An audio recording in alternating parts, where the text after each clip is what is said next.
आमच्या हक्काची शेतकरी एकजुटीचा शेतकरी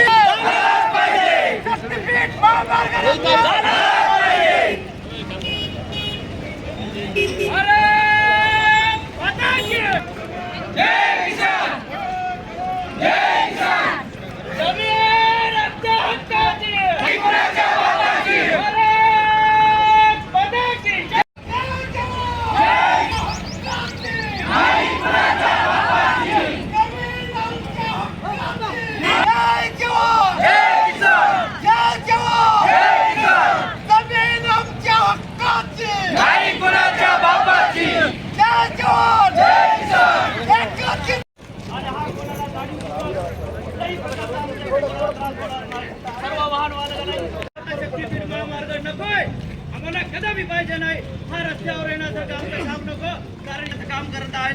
तरी पण सर्व सरकारला आम्ही प्रत्येक वेळीच आठवण करून देऊन नांदेड जिल्ह्यात बाबा कोणाचा विरोध नाही.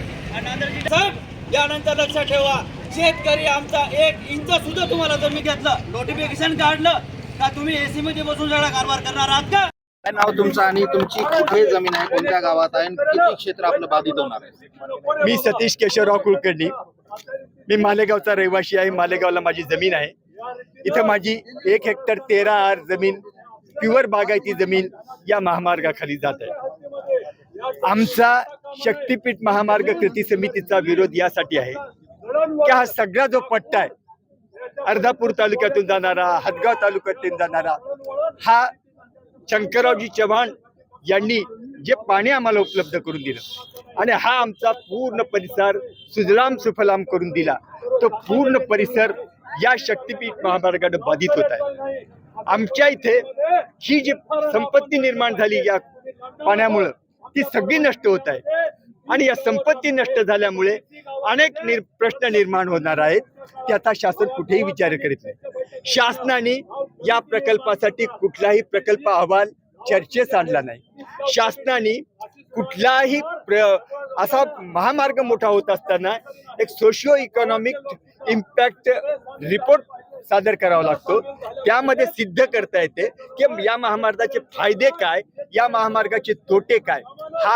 हा रिपोर्ट शासनाने अजूनही कुठे पर्यावरणाची जी हे क्लिअरन्स असतं ते देखील अतिशय घाई गर्दीने शासनाने पास करण्याचा प्रयत्न चालविला आहे.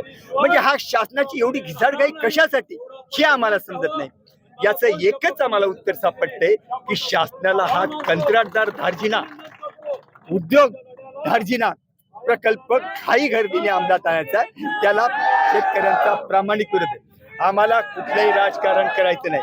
सर्व पक्षीय नेते आमच्या पाठीमागे आहेत, कारण ते जमिनीवर जुळलेल्या नेत्यांची. काका, परवा हदगावला मुख्यमंत्री आले होते. त्यांनी सांगितले की सर्व आमदारांनी आम्हाला सांगितलं की कोणत्याही शेतकऱ्याच्या नांदेड जिल्ह्यातील विरोध नाही. हे एकदम फसवं विधान आहे.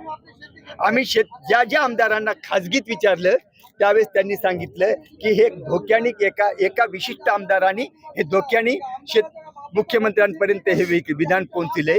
पण ही आता तुम्ही बघत आहात, शासन जर म्हणते की मुठभर शेतकऱ्यांचा विरोध आहे, हे अजिबात चुकीचं आहे. ही मूठ सध्या झाकलेली आहे, पण एकदा जर या मुठीचा उद्रेक झाला तर शासन याच्यातून, या उद्रेकातून बचावू शकणार नाही. इथं विचारात घेतलेला आहे. कुठल्या शेतकऱ्याला विचारात घेऊन हा रस्ता केला. अलाइनमेंट ज्यावेळेस टाकली का त्याच वेळेस त्यांनी कुठल्या शेतकऱ्याला विचारलं नाही. हे इथं मनानं बसून काही पण कारभार करतील. ही तर सगळी आमची काळी माया आहे. ही सुपीक जमीन आहे. आमचं सर्वस्व हिरावून घेतल्यावर आम्ही जगावं कसं, हे फडणवीस साहेबाला हेच आमचं म्हणणं आहे की आम्ही काय करावं, आम्ही जगावं कसं, आम्हाला काय मार्ग पुढे आहे. जास्त मोबदला दिला, 10 पट मोबदला दिला तर साहेब जास्त मोबदला देऊन काय करणार आहेत ते? आमची पूर्ण जमीनच जर जात असेल तर नुसते पैसे घेऊन काय करणार आम्ही? कुठं जगणार? कोणाच्या इथे भीक मागणार? पैशानं सर्वस्व येणार का आम्हाला? जमिनीमध्ये तुम्ही उत्पन्न काय करणार? उद्या गहू ज्वारी हे आम्ही कुठून आणणार? पैशानं आम्हाला पुरणार आहेत का? सगळी जमीनच घेत असले तर. पुढची भूमिका काय असणार? यापेक्षाही आमची तीव्र भूमिका राहणार. आम्ही जलसमाधी घेणार. वेळोवेळी कुठल्याही अधिकाऱ्याला आम्ही पाऊल ठेवू देणार नाही.